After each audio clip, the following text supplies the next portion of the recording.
Welcome! Assalamualaikum warahmatullahi wabarakatuh. Hello everyone, kenalin nama saya Soima, mahasiswi semester 3, program studi Ilmu Al-Quran dan Tafsir, Fakultas Agama Islam di Universitas Ibnu Khaldun Bogor.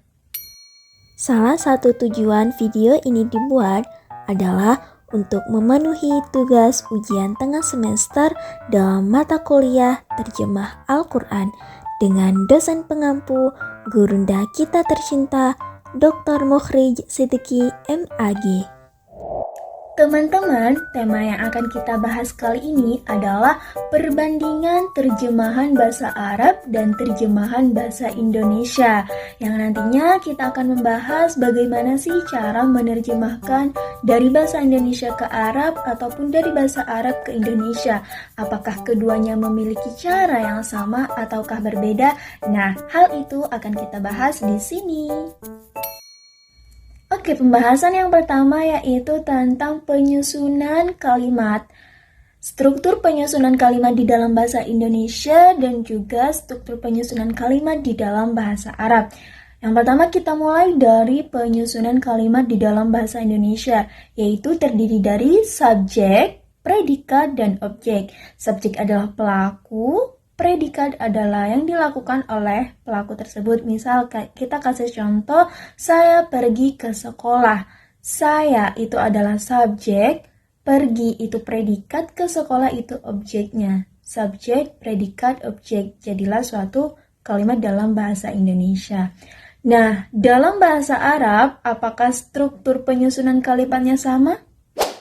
Nah, sekarang kita memasuki pembahasan tentang struktur penyusunan kalimat di dalam bahasa Arab. Di dalam bahasa Arab itu sendiri ada dua istilah dalam menyusun suatu jumlah, yaitu yang pertama jumlah fi'liyah, yang kedua itu adalah jumlah ismiyah. Kita bahas dari jumlah fi'liyah terlebih dahulu. Jumlah fi'liyah ini terdiri dari fi'il, fa'il, dan maf'ul bih. Kalau kita bahasa Indonesia kan, yang dimaksud dengan fi'il adalah predikat, kemudian yang dimaksud dengan fa'il itu adalah subjek, dan maf'ul bihnya itu adalah objeknya. Jadi dalam penyusunan jumlah fi'liyah yang didahulukan itu adalah predikatnya, yaitu fi'ilnya. Baru kemudian subjek, yaitu fa'il, dan yang terakhir itu adalah objeknya. Jika kita kasih contoh sebagai berikut, Qara'a Muhammadun al-Qur'ana. Qara'a itu fi'al madi, kemudian Muhammadun itu fa'ilnya atau subjek, Al-Qur'ana itu maf'ul bih atau objeknya. Jika kita artikan, Muhammad telah membaca Al-Qur'an. Nah, jadi di dalam bahasa Arab itu jika sesuatu yang telah dan yang akan dilakukan itu beda fi'alnya. Jika sesuatu tersebut telah dilakukan berarti kita menggunakan fi'al madi. Adapun yang akan dan sedang dilakukan itu menggunakan fi'il mudhari. Nah, itu adalah penjelasan singkat tentang jumlah fi'liyah.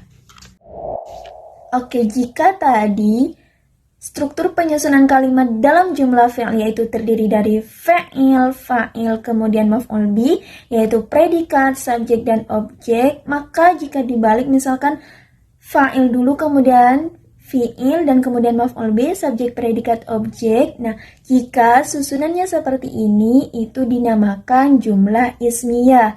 Contohnya, Muhammadun qara'a al-Qur'ana. Nah, di sini fa'ilnya didahulukan atau subjeknya didahulukan, baru kemudian fi'il dan yang terakhir itu adalah maf'ul bih.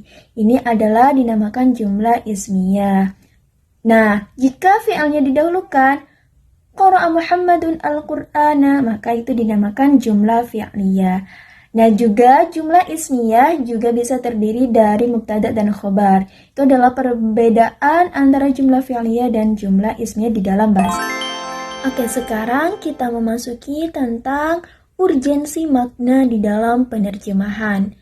Beberapa ahli mengatakan bahwasannya penerjemahan adalah proses memindahkan suatu makna dari suatu pesan dari bahasa sumber ke bahasa sasaran. Misalkan bahasa sumbernya adalah bahasa Arab dan bahasa sasarannya adalah bahasa Indonesia. Adapun makna itu sendiri memiliki dua macam. Yang pertama makna tekstual, yang kedua makna secara kontekstual.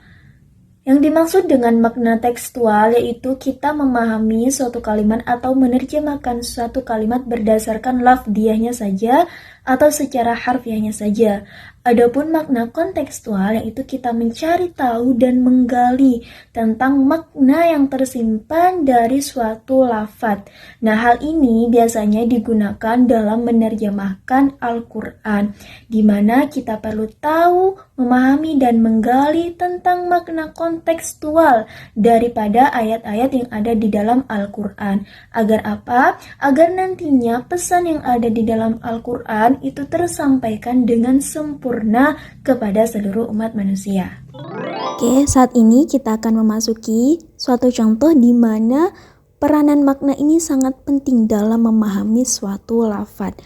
Nah, di sini ada kata kitabun dalam bahasa Arab misalnya. Nah, kata kitabun ini akan memiliki banyak arti saat disimpan pada teks yang berbeda. Misalnya pada firman Allah Subhanahu wa taala. Yang pertama, Inna sholata kanat 'alal mu'minina kitaban mawquta. Jika secara makna tekstual kata kitabun itu berarti sebuah kitab ataupun buku, maka makna tekstualnya adalah dalam lafadz ini adalah sesungguhnya sholat itu adalah suatu kewajiban yang sudah ditentukan waktunya bagi semua umat muslim. Jadi kitab mawquta di sini adalah suatu ketentuan waktu. Kemudian dalam teks yang kedua, wa ma kana li nafsin an tamuta illa bi idnillahi kitaban muajjala. Nah, kata kitaban yang kedua di sini yaitu menunjukkan batas umur manusia. Nah, kalimat ini, lafadz ini jika kita artikan atau terjemahkan secara sempurna, maka memiliki arti segala sesuatu yang bernyawa itu tidak akan mati melainkan dengan izin Allah sebagai ketetapan yang telah ditentukan waktunya. Nah, di sini lafadz dalam atau kata dalam bahasa Arab itu akan memiliki banyak arti jika disimpan dengan teks yang berbeda. Jadi, jika seseorang ingin menerjemahkan Al-Quran, yang mana Al-Quran ini berbahasa Arab, maka penting baginya untuk mengetahui dan memahami tentang gramatikal bahasanya. Sebagaimana kita tahu bahwasannya bahasa Arab ini kaya sekali akan kosakata, dan terkadang satu lafadz bisa memiliki banyak makna, dan juga ketika satu lafadz disandingkan dengan beberapa kalimat atau dengan kalimat yang lainnya, itu bisa memiliki makna yang berbeda-beda. Maka perlu bagi seseorang yang ingin menerjemahkan Al-Quran untuk memahami kontekstualisasi dari suatu ayat, gramatikal bahasanya, dan kebudayaannya. Agar apa? Agar pesan yang ada di dalam Al-Quran itu tersampaikan dengan sempurna. Wallahu a'lam bishawab. And the last, thank you for watching everyone. I hope it can be useful. See you in the next video. Bye bye.